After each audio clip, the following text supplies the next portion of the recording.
Hello, my name is Mario de Rosa and I want to introduce you to my Volkswagen 1200 Export. It was bought new in June 1955 by the first and only owner, Martha Haller. She drove it for 53 years until 2008.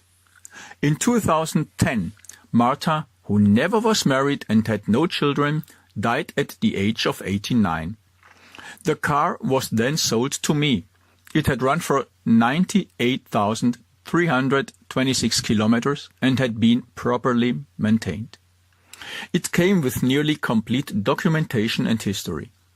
This included the original number plates from 1955.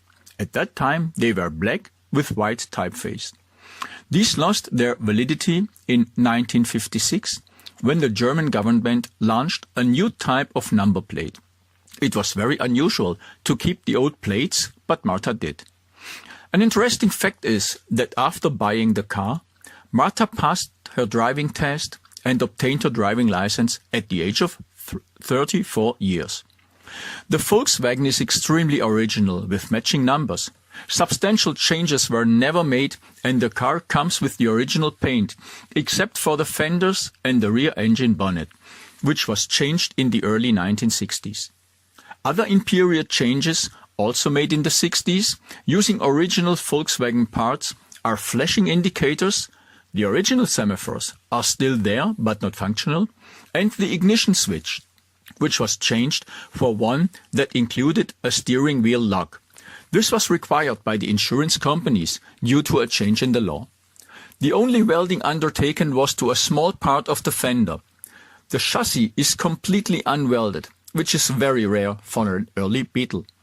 Martha took great care of her beloved car through all the decades.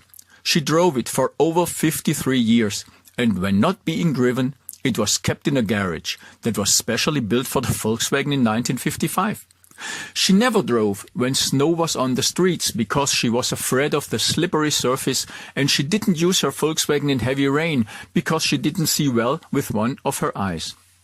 Being kept so dry is why the Beetle bodywork never had to be restored, which was a gift from heaven to me when I was offered the car, particularly as it came with an original Volkswagen canvas sunroof. 1955 was the first year such an accessory was offered. It still runs without any problems, like the day in June 1955 when Martha Haller went to the Volkswagen dealer to pick up her brand new 1200 Export.